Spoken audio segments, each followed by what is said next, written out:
Alors, d'un côté, le PS a été mis sur le devant de la scène, peut-être pas à bon escient, avec la confusion entre le PS qui serait un vivier de champions olympiques.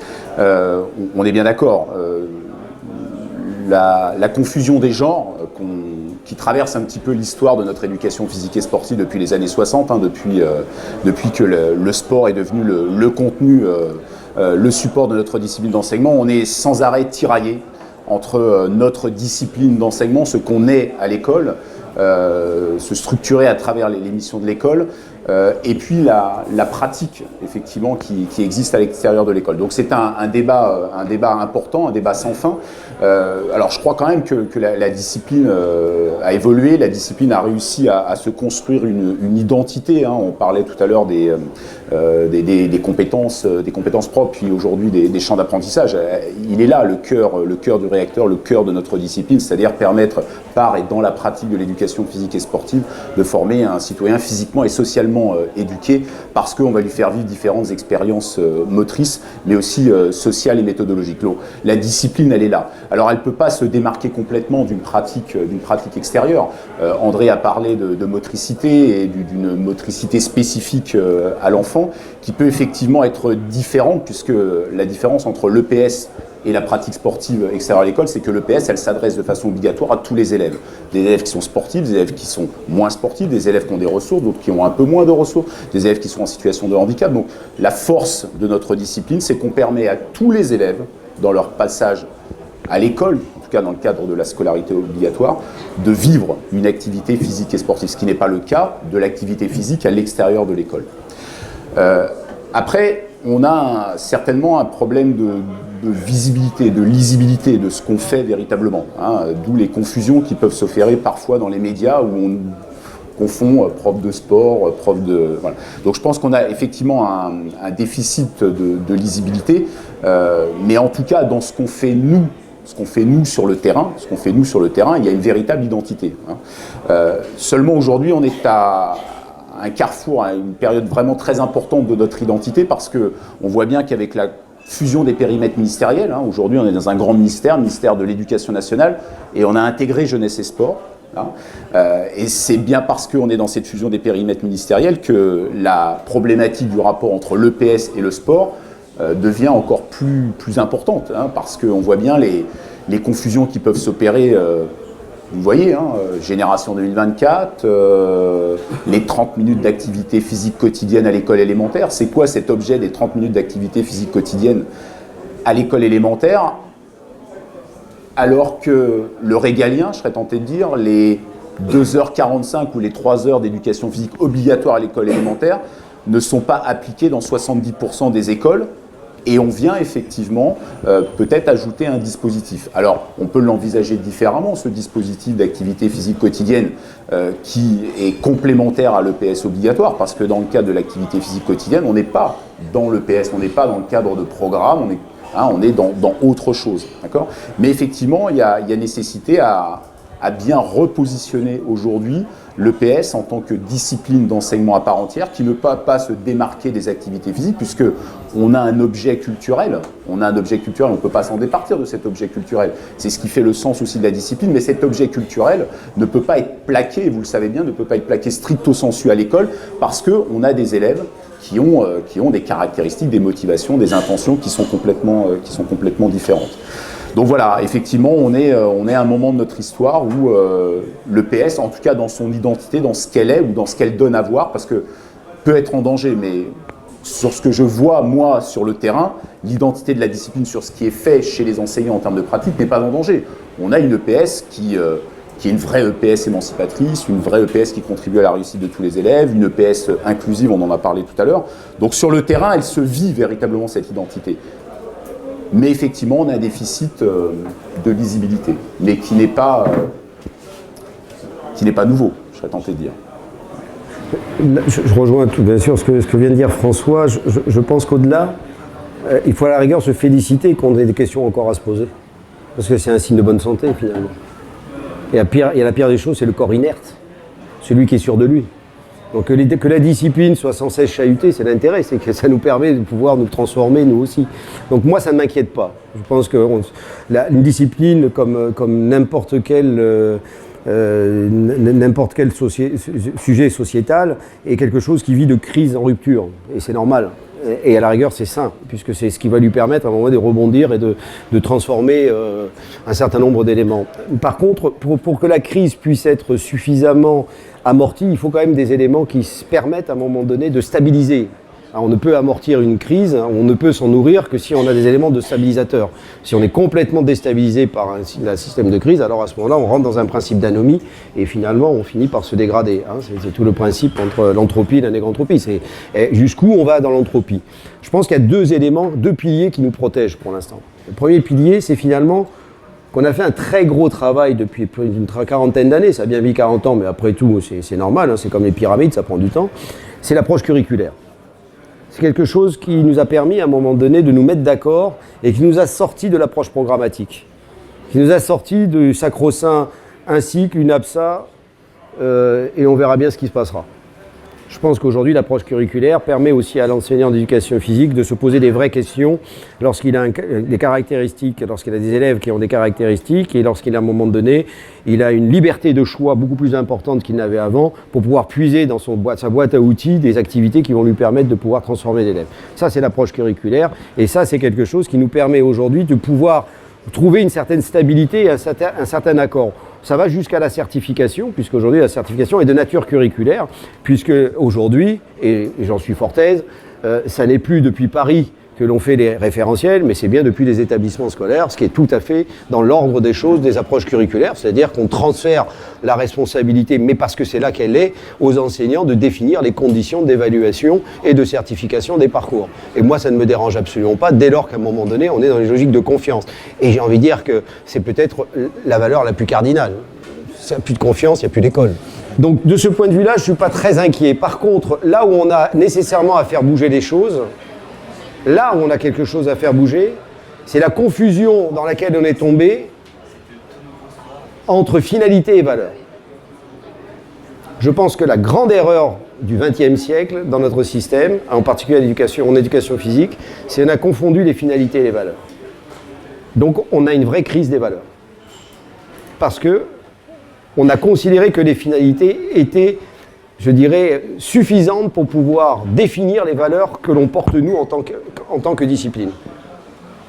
D'accord ?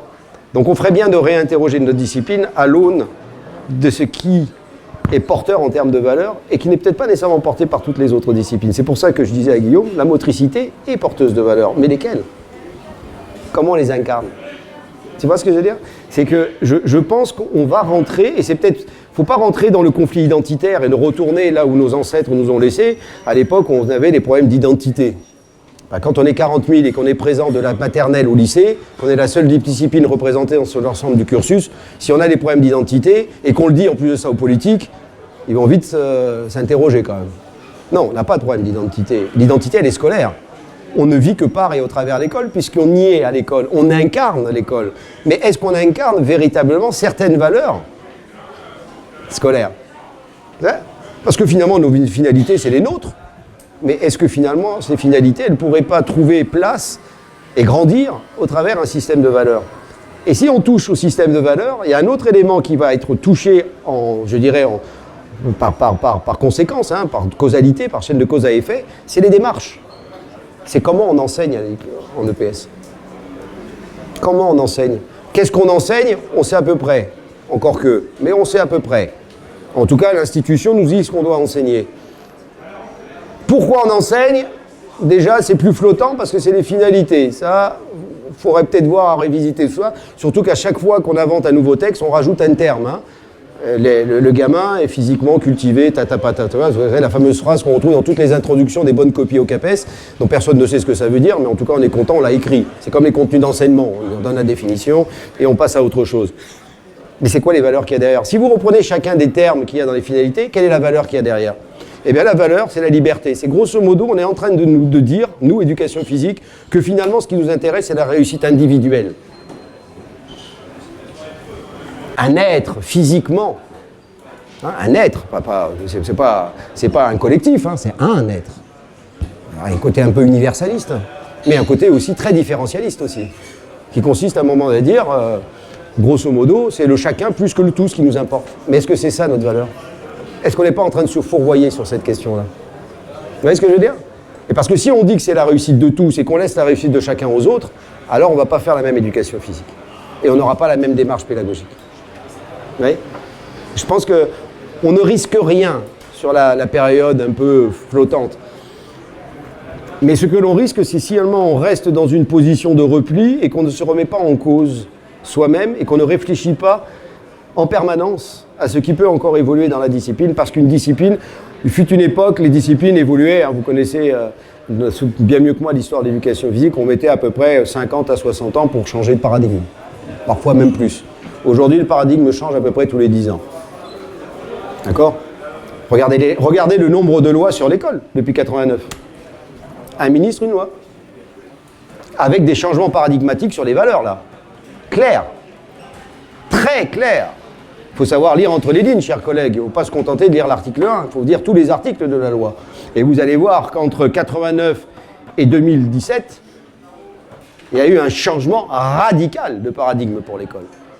Radical. Comment on s'inscrit là-dedans? Est-ce que notre être physiquement éduqué, cultivé, tape à tout fin, ça suffit, ou est-ce qu'on n'a peut-être pas à réfléchir sur notre système de valeurs? Qu'est-ce qui fait qu'on se reconnaît les uns les autres, profs d'éducation physique et sportive? Qu'est-ce qui fait qu'on est finalement une des disciplines les plus cohésives? Est-ce que c'est parce qu'on porte le survêtement? Ou est-ce qu'on partage autre chose? Et qu'est-ce qu'on partage?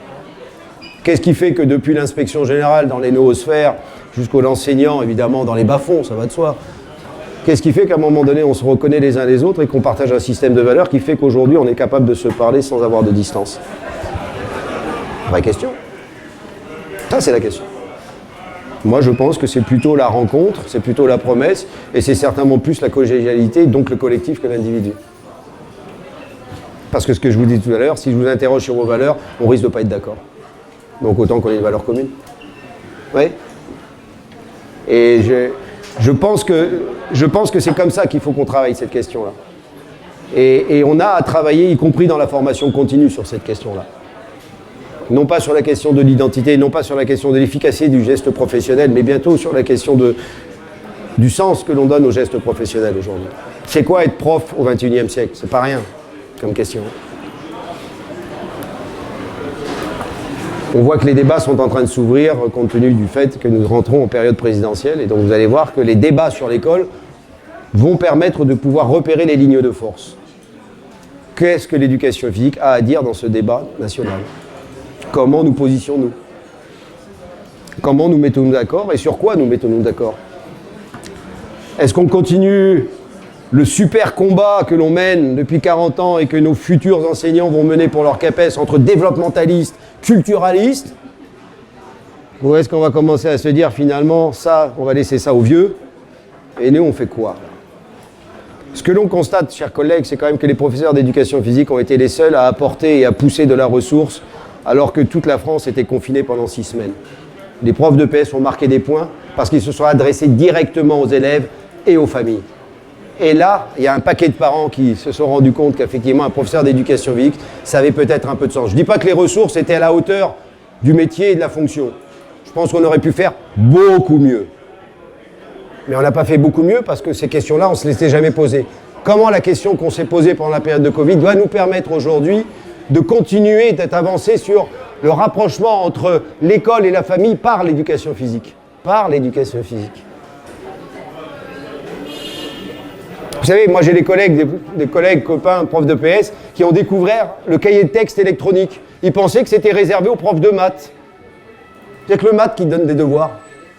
Mais si on veut que le gamin ne passe pas 3 heures à faire des devoirs en maths ou en français, il faut lui donner des devoirs en EPS, il sortira. Pourquoi on n'attaque pas ce genre de choses? Si notre valeur, c'est à un moment donné de faire en sorte de donner à tous les enfants de France et de Navarre le kit minimum pour développer une éthique corporelle, qu'ils se sentent bien dans leur corps, c'est déjà pas mal. Je suis grand, je suis petit, je suis gros, je suis maigre, je suis noir, je suis blanc, mais je me sens bien. Et en plus de ça, je mobilise mon corps. Et en plus de ça, j'accorde à mon corps au quotidien, de l'attention. Je m'occupe de mon corps parce que mon corps me dit des choses que mon esprit ne peut pas me dire. Mais mon corps, il a besoin à un moment que je m'en occupe. Qu'est-ce que je donne à mon corps? Comment je le nourris? C'est pas la nourriture, hein, mais comment je le nourris pour le rendre plus intelligent, pour développer son intelligibilité. Lorsque le grand oral s'est mis en place sur le baccalauréat, nous avons eu la visite d'un professeur de Sciences Po qui a été à l'origine de ce grand oral. Ce grand professeur de Sciences Po qui s'est engagé très rapidement à écrire un bouquin pour expliquer ce qu'est le grand oral, qu'il a vendu à quelques milliers d'exemplaires. La première question qu'il a posée à l'inspection générale quand il est venu vers nous, c'est qu'est-ce que vous faites avec le corps quand vous communiquez? Parce que tout simplement, c'est un communicant, il sait que 40% passe par le corps. Qu'est-ce qu'on fait de ces 40% là, nous? On les laisse passer et on considère que c'est pas notre affaire? Et on laisse des gamins finalement pourrir dans leur corps et ne pas pouvoir accéder à certains métiers parce qu'ils sont pas bien dans leur corps? Ou est-ce qu'on travaille avec eux cette question de l'aisance? Je suis bien dans mon corps, vous savez. Moi, je suis passé un jour devant un communicant quand je passais le concours de chef d'établissement, parce qu'il paraît qu'à l'époque, c'était important de faire ça avant de passer un oral. Et il me dit, monsieur Campbell, vous perturbez complètement la communication, vous n'arrêtez pas de bouger. Oui, mais c'est mon corps. Donc laissez mon corps suivre mon esprit. Ils vont bien ensemble quand je bouge. Mais si je m'arrête et je deviens un légume, ben mon esprit s'arrête aussi. Alors je choisis quoi? Le communicant? Ou ce qui fait que moi, je me sens bien dans mon corps quand je vous parle en bougeant? C'est quoi notre job? C'est quoi notre job? Vous voyez? C'est une vraie question, ça. Et j'espère que cette génération qui arrive sera capable de s'en emparer. Et il y a du boulot, hein. Il y a du boulot. Ceci étant dit, je peux vous dire que vous avez gagné une chose, des profs de PS pendant la période du Covid, c'est que c'est la première fois que j'ai vu des parents faire de l'activité physique avec leurs enfants en dehors. Comme quoi, on crée de la cohésion, nous. Et ils étaient contents, les parents, hein. C'était moins contents de faire des maths et du français, mais par contre, d'être dehors à faire les zouaves, ils étaient contents. Et comme par hasard, ce que l'on voyait, c'était de l'éducation physique. Intéressant. Qu'est-ce qu'on en fait de ça? Voilà, sur la question, à mon sens. Alors, il y a, dans la question qui a été posée aussi, il y avait indirectement, on ne sait pas où on va, mais vous avez un concours de recrutement qui évolue aussi, hein. C'était la deuxième partie de question. Et je crois que c'est aussi important parce que l'identité de la discipline, elle se construit aussi à travers un concours de recrutement. Et quand on lit l'évolution des concours de recrutement au regard de l'évolution de la discipline, on peut lire l'identité de la discipline. Et effectivement, ce nouveau CAPES, il a aussi l'ambition de redonner ses lettres de noblesse à l'identité de la discipline.